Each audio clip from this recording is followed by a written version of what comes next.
जीतेगा भाई जीतेगा, जीतेगा भाई जीतेगा। पाजी आपने नहीं बोला अभी तक कुछ। नहीं, हमारा तो भाई जीतेगा, इंडिया जीतेगा। नमस्कार, मैं हूं समीप राजगुरु और 7 बार की एशियन चैंपियन, एशिया कप की विजेता, जो कि सबसे ज्यादा बार अगर कोई टीम जीती है तो हिंदुस्तान जीती है। आज बड़ा मुकाबला, पहला मुकाबला एशिया कप का आगाज करने जा रही है पाकिस्तान के खिलाफ, और एक ऐसा मुकाबला है जिसके बारे में लगातार हर कोई इंतजार कर रहा था और कह रहा था कि जो है वो एक तो वर्ल्ड कप का भी बदला लेना, एक जो वो 10 विकेट से हारे थे, हालांकि हम उसका बदला ले चुके हैं, लेकिन फिर भी जो पाकिस्तान के खिलाफ जब मैचेस होते हैं तब हर कोई यही चाहता है कि टीम इंडिया की एक बड़ी जीत हो। यहाँ पर हमारे साथ एक युवा ताकत भी बैठी हुई है, चेतन जी एक्सपर्ट हमारे आ गए हैं। चेतन जी, एक तो सबसे पहले स्वागत है आपका दोबारा इंडिया टीवी में। एक लंबे अंतराल के बाद आप आए हैं चीफ सिलेक्टर बन के, पूरे देश की क्रिकेट की सेवा करके आप दोबारा इंडिया टीवी क्रिकेट में आए, वेलकम बैक। धन्यवाद धन्यवाद।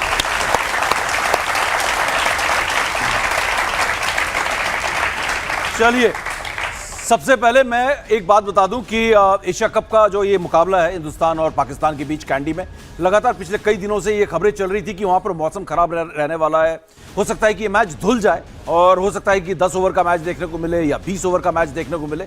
थोड़ा सा मैं मौसम का अपडेट दे देता हूं और उसके बाद हम चलेंगे कि क्या यहां पर रणनीति होगी टीम की, किस तरीके से टीम इंडिया इस मैच को जीतेगी, जो लगातार हम पाकिस्तान को हरा रहे हैं, वर्ल्ड कप से हरा कर आए हैं, ताज़ा हमारे जहन में है वो जीत।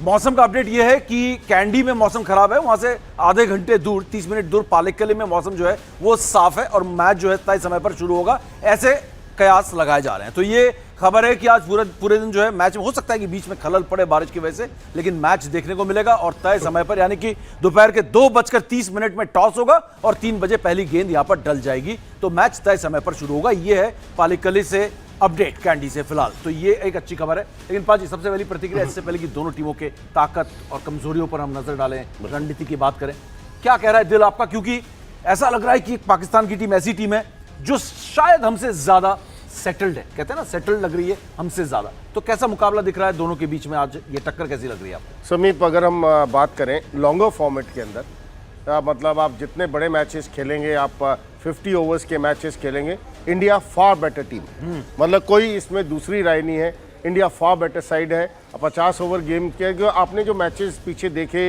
या खेले गए वो T20 मैचेस थे। T20 में तो कहते हैं ना, आप अफगानिस्तान से भी कोई टीम हार सकती है, क्योंकि वो अनप्रडिक्टेबल है। जितना लॉन्गर वर्जन है, बेटर टीम हर समय अच्छा प्रदर्शन करती है जब लंबे मैचेस आते हैं। तो भारतीय टीम बहुत स्ट्रांग है। आप गेंदबाजी की बात करें या बल्लेबाजी की बात करें, आप फील्डिंग स्तर की बात करें, इंडियन टीम बहुत ऊपर है इस समय पाकिस्तान से। हम आईसीसी रैंकिंग पे नहीं जा रहे, मतलब मुझे तो पूरा मालूम है जिस तरह की तैयारी भारतीय टीम ने अभी तक की है, मेरे अकॉर्डिंग भारतीय टीम को कोई समस्या नहीं आनी चाहिए।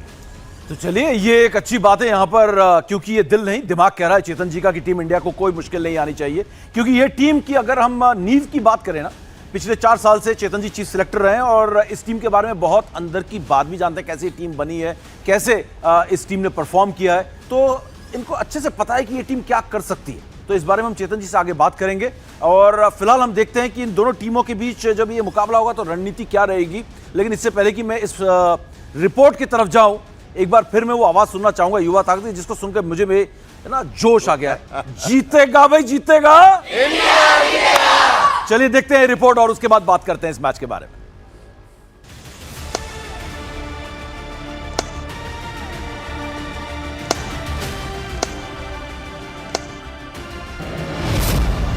रोहित विराट से बचकर पाकिस्तान, बाबर एंड कंपनी होगी नेस्ते नाबूद, कैंडी में हल्ला, चलेगा विराट बल्ला। आज देख लो बाबर, हिटमैन का पावर। एशिया कप पाकिस्तान ठप,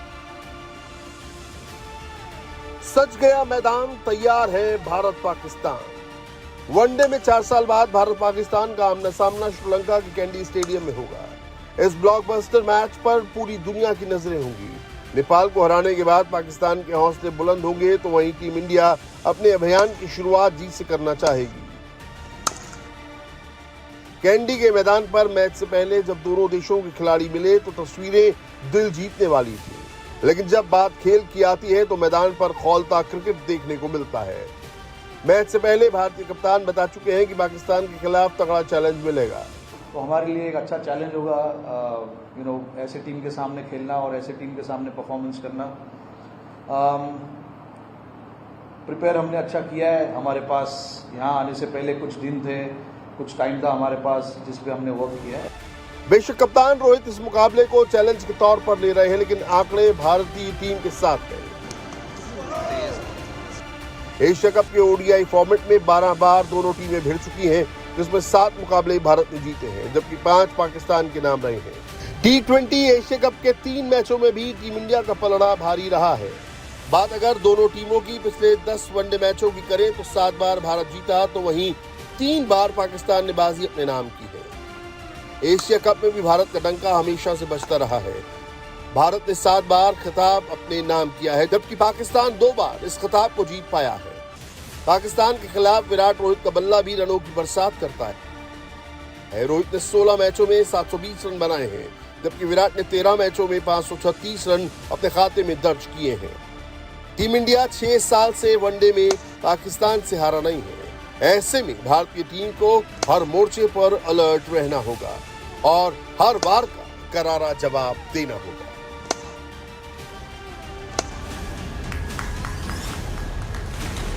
तो जहां तक बात है भारत और पाकिस्तान के बीच इस मुकाबले की, तो इस मुकाबले में टक्कर की अगर बात करें तो टक्कर हर कोई ये कह रहा है कि ये विराट वर्सेस बाबर आजम है।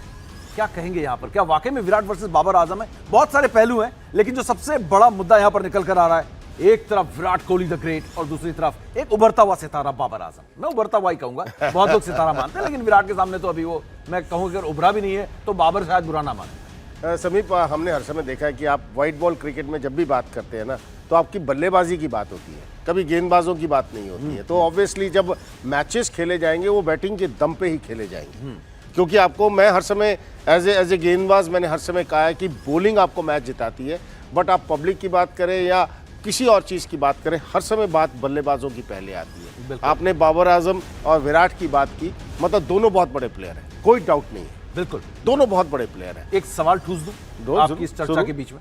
सवाल ये ठूसना है कि ये कितने आज इंपैक्ट होगा इन दोनों खिलाड़ियों का? इन दोनों का बहुत इंपॉर्टेंट है। देखिए किस नंबर में बल्लेबाजी करते हैं। विराट 3 नंबर पे आते हैं, बाबर 3-4 नंबर के अंदर फ्लक्चुएट करते हैं। तो ये जो बैटिंग ऑर्डर है ना, पहले 3 का बहुत इंपॉर्टेंट है 50 ओवर्स गेम में। अगर आप पहले 3 में अगर आपने एक प्लेटफॉर्म बना दिया तो आपके मिडिल ऑर्डर फिर बहुत अच्छा एक्सेल करता है। क्योंकि अगर हम अगर देखें कि आज 50 ओवर्स में अराउंड 330 एवरेज स्कोर हो गया है। आप 350 भी करते हैं तो डर लगता है आपको कि आप मैच हार ना जाए। एक समय होता था 270 में आप मैचेस जीत जाते थे। विकेट्स इतनी अच्छी हो गई हैं, ग्राउंड्स इतने बढ़िया हो गए हैं, और कहीं ना कहीं अगर आपके 350 रन बन रहे हैं तो कहीं ना कहीं गेंदबाजी में भी थोड़ा ग्राफ नीचे आया है। बिल्कुल बिल्कुल, क्योंकि अगर बात करें यहां पर हम इस विकेट की पालिकेले की, करीब 293 यहां का औसत स्कोर है, यानी कि बैटिंग फ्रेंडली विकेट है। हालांकि पहले मैच की अगर बात करें तो शायद इतनी बैटिंग फ्रेंडली नहीं दिखी है, लेकिन वो पिच नहीं है, पिच अलग है, और वो पिच यहां पर आज इस्तेमाल कर रहे हैं जहां पर करीब 300 के करीब औसत स्कोर है, 293 का। तो लेकिन यहां पर एक चीज और देखने को मिली, एक हमने बहुत कल जब प्रैक्टिस कर रहे थे तो विराट कोहली के कलाई में आकर गेंद लगी सिराज की पास, और उसके बाद वो 2-3 गेंदें खेलते हैं और उसके बाद वो बाहर चले जाते हैं, क्योंकि कलाई एक ऐसा जॉइंट है, रिस्ट, एक तो थोड़ा सा सॉफ्ट भी है और एक तो दूसरी चीज कॉम्प्लिकेटेड है। इसका दर्द ऐसा है कि आप 40-50 रन बनाने के बाद अचानक हो सकता है दर्द उभर जाए। नी या बैक की तरह नहीं कि बहुत स्ट्रांग जॉइंट है। तो ये एक, आपको लगता है कि थोड़ा सा कंसर्न हो सकता है टीम इंडिया के लिए, चिंता का विषय? मैं इतना ज्यादा नहीं होगा, इतना ज्यादा होता तो अभी तक खबर आपके पास आ गई होती। तो इतना ज्यादा नहीं है, और कहते हैं ना जब यहाँ चोट लगती है तो आपके फिजियोज आपको तैयार कर देते हैं, और ये मैच ऐसा है कि अगर थोड़ी सी ज्यादा भी होगी ना तो विराट कोहली कभी बाहर नहीं बैठेंगे। तो और ना ही कोई चाहेगा कि विराट कोहली बाहर बैठे। जितना मैं विराट को जानता हूं तो विराट कभी भी कहते ना, अगर थोड़ा भगवान ना करे कोई और इंजरी ज्यादा हो जाए तब भी आप पाकिस्तान के खिलाफ खेलेंगे। और विराट एक ऐसा प्लेयर है जो 100% आपको उतरेगा और आपको बिल्कुल पता भी नहीं लगेगा कल बॉल लगी थी। और ये नेट में बॉल लगती रहती है समीप, आपने देखा था ऑस्ट्रेलिया में रोहित शर्मा को बॉल लगी थी और कुछ नहीं, बहुत हल्ला मचा था मीडिया के अंदर। मैं उस समय वहीं था, मैं भी वहीं था। हाँ, कुछ नहीं हुआ, तो इट वाज जस्ट नॉर्मल, कोई एक नॉर्मल चीज है। शाम तक प्लेयर बिल्कुल तैयार हो जाता है। इतना अच्छा आपका फिजियो, कहते हैं ना, साथ इतने लोग चल रहे होते हैं, उनका काम ही है प्लेयर को फिट करना। बिल्कुल, लेकिन इससे पहले कि हम रोहित शर्मा द हिटमैन शर्मा की बात करें, एक आखिरी सवाल यहां पर विराट कोहली पे जरूर दागना चाहूंगा। बाजी, क्या ऐसा कोई गेंदबाज है, जैसे हमें पता है रोहित शर्मा की जब मैं बात करूंगा तो पहला सवाल हम सबको पता होगा, मैं शाहिन शाह अफरीदी के बारे में पूछूंगा कि वो आके वो इसको आउट ना कर दे पावर प्ले में। लेकिन विराट को आपको लगता है कि कोई ऐसी कमजोरी या ऐसा कोई पाकिस्तानी गेंदबाज जो उनको परेशान कर सकता है? और खासकर हम देख रहे हैं स्पिनर्स को बहुत विकेट दे रहे हैं ऑफ लेट, बहुत विकेट दे रहे हैं वो, specially off spinner specially off spinner को थोड़ा सा देखिए, कोई भी परफेक्ट नहीं है। मतलब आप जितने मर्जी बड़े प्लेयर्स की बात कर ले, कोई परफेक्ट नहीं होता, ना गेंदबाज ना बल्लेबाज। कहीं ना कहीं आपकी एक कमी है और डिपेंड करता है दिन के ऊपर। आपने शुरुआत कितनी अच्छी की है। कभी कभी कहते हैं ना, उस गेंदबाज का दिन नहीं है, आपका दिन बहुत अच्छा है।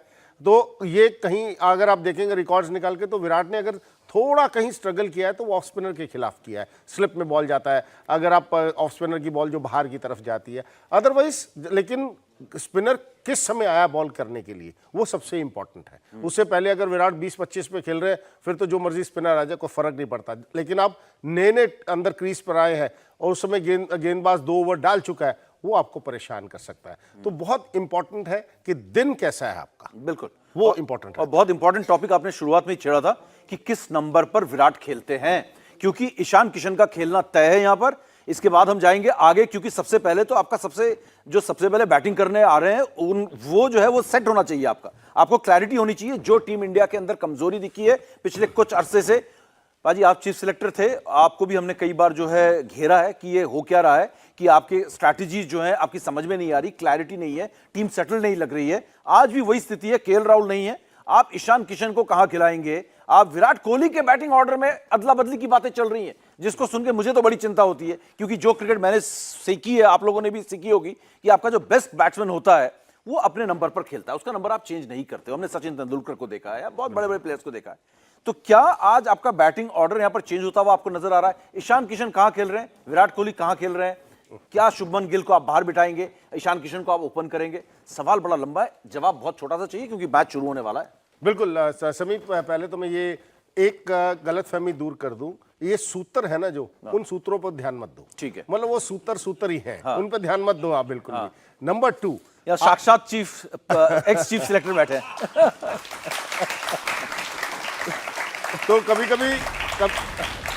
कभी मतलब मैं भी असमंजस की स्थिति में पड़ जाता था जब मैं उधर था, कि ये सूत्र कौन है। मतलब मुझे भी नहीं पता था सोर्सेस कौन है। तो सबसे पहले और अगर आपका एक बैटिंग ऑर्डर सेट है, आपने केएल राहुल पे डिसाइड कर लिया मन के अंदर कि हमने केएल राहुल को टीम में लाकर खिलाना है, आप बैटिंग ऑर्डर नहीं बदलेंगे, आप विराट का बैटिंग ऑर्डर नहीं बदलेंगे।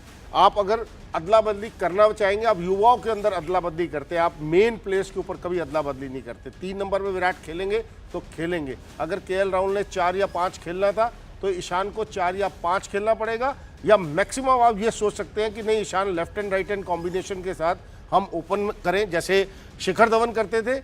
और अगर हम शुभमन गिल की बात करें, वो टेस्ट मैचेस में मिडिल ऑर्डर खेलते हैं। बिल्कुल, आप अगर अदला बदली करेंगे तो ईशान किशन और शुभमन गिल के बीच में करेंगे, ना कि विराट कोहली और ईशान किशन में। No chance. Virat 3 number, 4 number पे आप सोचे, मेरे अकॉर्डिंग तो श्रेयस अय्यर, 5 नंबर पे ईशान किशन अगर डोमेस्टिक क्रिकेट आप देखें ना, सारी मिडिल ऑर्डर में खेलते हैं। ठीक है, व्हाइट बॉल क्रिकेट से हर प्लेयर ओपन करना चाहता है, क्योंकि वो 10 ओवर का जो मस्ती है ना, वो वाली सब खेलना चाहते हैं। लेकिन मेरे अकॉर्डिंग ज्यादा आप देखेंगे नहीं, आप सूत्रों को छोड़ दीजिए। नॉर्मल बात है कि कोई ज्यादा बदलाव नहीं देखेंगे आप। इनसे पूछता हूं, यहां पर बडिंग क्रिकेटर्स, युवा क्रिकेटर्स बैठे हुए हैं, विराट को किस नंबर पर खेलना चाहिए? 3 नंबर, ठीक है। और आज का टीम इंडिया का सबसे बड़ा एक्स फैक्टर खिलाड़ी आप लोगों को कौन लग रहा है आज? विराट कोहली। बड़ी जोर से आवाज आई है पाजी, हर कोई विराट पर बहुत फिर से, और विराट वैसे बड़ा पेप्ड अप होता है इस मैच को लेकर, कोई भी प्लेयर एक्साइटेड होता है बहुत ज्यादा। आप में से कौन कहेगा कि शुभमन गिल आज 100 बनाएगा? वो देखो है, बहुत लोग हैं। हाँ, लेकिन विराट में सबके हाथ खड़े हो जाएंगे। हाँ, लेकिन विराट क्यों, देखिए इतने समय से आप खेल रहे हैं, लेकिन शुभमन जिस तरह की क्रिकेट खेल रहे हैं ना, आप वेस्ट इंडीज का दौरा छोड़ दीजिए, वहाँ विकेट्स बहुत खराब है। आप अब ये अगर विकेट की बात करें श्रीलंका में, आप देखिए ये लड़का बहुत अच्छा प्रदर्शन करेगा। चलिए ठीक है, और इससे पहले कि आगे बढ़ूं, मैं रोहित की बात करूं। रोहित ने क्या कहा ये भी सुनाते हैं इस मैच के बारे में, अपनी तैयारियों के बारे में क्या रोहित का सोचना है। कल प्रेस कॉन्फ्रेंस में जब आए कप्तान, रोहित हिटमैन शर्मा, तो उनका क्या कहना था वो मैं आपको सुनाता हूं, उसके बाद आगे बढ़ेंगे, क्योंकि रोहित का इंपैक्ट आना बहुत जरूरी है। क्योंकि टीम इंडिया की जो सबसे बड़ी समस्या ये है वो ये नहीं कि मिडिल ऑर्डर इस वक्त आपकी थोड़ी सी कमजोर नजर आ रही है, बल्कि आपका टॉप ऑर्डर भी कहीं ना कहीं रन उस लिहाज से स्कोर नहीं कर रहा है जैसे कि आप उम्मीद कर रहे हैं। तो इस पर हम बात करें, चर्चा करें, आगे बढ़ाएं इस मैच, क्योंकि थोड़ी देर में टॉस होने वाला है, करीब 15 मिनट में पालीकल में, इंडिया वर्सेस पाकिस्तान। रोहित शर्मा की ये बात आपको सुनाते हैं कि इस मैच के बारे में क्या तैयारियां, क्या सोच है Rohit Sharma. See, by no means this is a fitness test. This tournament is a fitness test or any other thing. This is a tournament, Asia Cup, played between top 6 Asian teams. So it's a very big tournament, without a doubt. In the past, it has had so much history.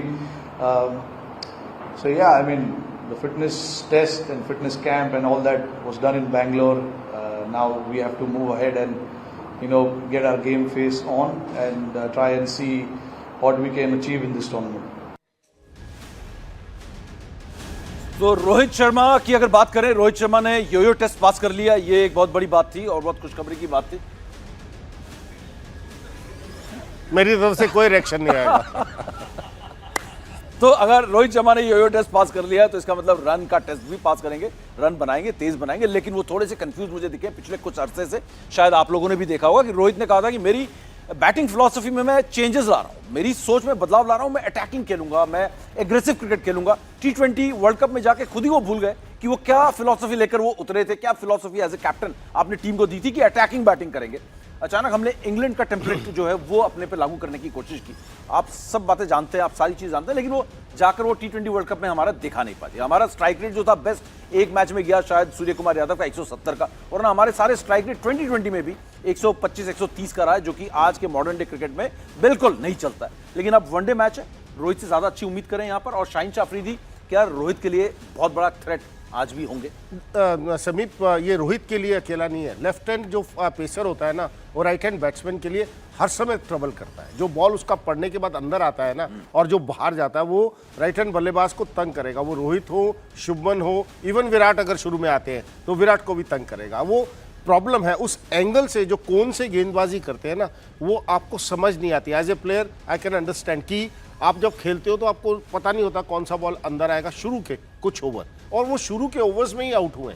वो right hand बल्लेबाज के लिए left hand हर समय समस्या देता। आप वसीम अकरम के era में चले जाए, आप आज के एरा में आ जाए, आप बाएं हाथ, तभी तो हम हर समय कहते हैं ना, एक लेफ्ट हैंड फास्ट बॉलर आपकी टीम में होना बहुत जरूरी है, क्योंकि वो एंगल चेंज होता है। एक एंगल से अगर आप गेंदबाजी करते रहेंगे तो बल्लेबाज सेट हो जाता है। अगर आप थोड़ा सा लेफ्ट हैंड अगर आपकी टीम में हो तो वो एंगल बदल जाता है, तो वो इंपॉर्टेंट है। तो इसलिए राइट हैंड बल्लेबाज को लेफ्ट हैंड मीडियम पेसर तंग करेगा ही करेगा। बिल्कुल, कई सारे मुद्दे हैं जो हमने देखे हैं, और उनमें से एक सबसे बड़ा मुद्दा ये है कि KL राहुल तो खेल नहीं रहे जी। क्वेश्चन लेता हूं अभी, है ना, अभी एक पेस अटैक देख लें जरा पाकिस्तान की छोटू, है ना, बड़ा क्यूट सा एक यंग युवा क्रिकेटर बोल रहा है मेरे पास क्वेश्चन है, जरूर इनके पास जाएंगे और कैमरा भी फोकस करेंगे उन पर। लेकिन जो एक बड़ा मुद्दा ये है कि कहीं ना कहीं हमने जो हमारे वापसी कर रहे हैं खिलाड़ी, उनका हमने परफॉर्मेंस नहीं देखा है, चाहे वो जसप्रीत बुमराह हो, है ना। लेकिन अब जो बात हुई है उसको थोड़ी सी आगे बढ़ाते हैं। वो ये है कि पाकिस्तान, हमारे दुश्मनों की ताकत और कमजोरी कहां हम अटैक कर सकते हैं उसको भी देखना है। एक सबसे बड़ी ताकत है, उसको न्यूट्रलाइज करना पड़ेगा, और वो है पाकिस्तान का pace attack.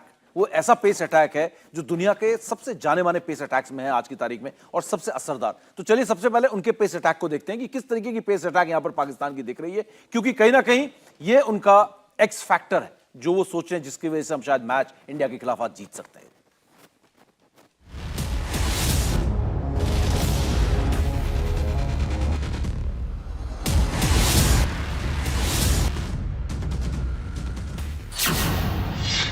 Pakistani pace attack तैयार।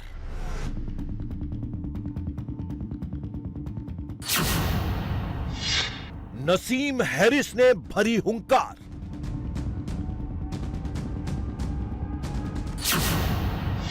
शाहीन भी डंडा तोड़ेंगे आज। सावधान टीम इंडिया, सावधान कप्तान रोहित। विराट, आप भी संभल कर रहना, क्योंकि पाकिस्तान की पेस अटैक आर्मी विकेट उड़ाने में माहिर है।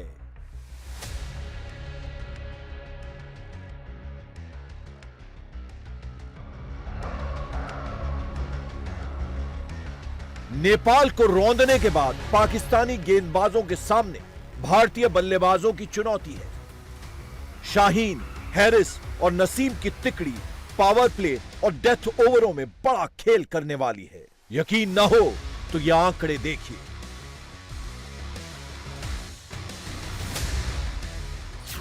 पावर प्ले में शाहीन शाह अफरीदी ने 36 पारियों में 4.97 की इकोनॉमी से 29 विकेट लिए हैं, तो वहीं डेथ ओवरों की 25 पारियों में 35 विकेट उनके नाम हैं। शाहीन के अलावा हैरिस राउफ ने पावर प्ले की 20 पारियों में 9 विकेट लिए हैं, साथ ही डेथ ओवरों में 6.91 की इकोनॉमी से 22 विकेट झटके हैं। अब बात करते हैं नसीम शाह की। वनडे में नसीम ने पावर प्ले की 11 पारियों में 9 विकेट लिए हैं, जबकि डेथ ओवरों की 8 पारियों में उनके नाम 14 विकेट दर्ज हैं। यह तो बात हो गई पेस बैटरी की पावर प्ले और डेथ ओवरों की। अब बात करते हैं कि इन गेंदबाजों ने कितनी बार भारतीय बल्लेबाजों को अपना शिकार बनाया है। वनडे में शादाब खान एक बार रोहित का विकेट ले पाए। T20 में हैरिस 2 बार रोहित को आउट कर चुके हैं, जबकि शाहीन अफरीदी और मोहम्मद नवाज एक बार। बात अगर विराट की करें तो T20 में मोहम्मद नवाज और शाहीन एक बार विराट का विकेट उखाड़ चुके हैं। पाक कप्तान बाबर भले ही पेस बैटरी पर दम भर रहे हों, लेकिन रोहित ने अल्टीमेटम दे दिया है, डरना नहीं है। काफ़ी क्वालिटी बॉलर्स हैं तीनों, और तीनों अच्छा परफॉर्मेंस कर रहे हैं। कुछ सालों से अभी साथ में मिलकर खेल रहे हैं। तो देखिए, क्वालिटी बॉलर्स है, हमेशा से पाकिस्तान के पास क्वालिटी बॉलर्स हमेशा से आए हैं। तो उनकी क्या स्ट्रेंथ है, कहाँ बॉल करते हैं, कहाँ बॉल नहीं करते, ये सब हमने देखा हुआ है। अब इतने साल से खेल रहे हैं, तो हमारे पास जो एक्सपीरियंस है वो एक्सपीरियंस को यूज़ करके उनके सामने खेलना है। It is as simple as that. Asia cup की इस लड़ाई का मजा पाकिस्तान की गेंदबाजी और भारत की बल्लेबाजी पर टिका होगा, लेकिन क्रिकेट फैंस को उम्मीद है कि मैच टीम इंडिया ही जीतेगी।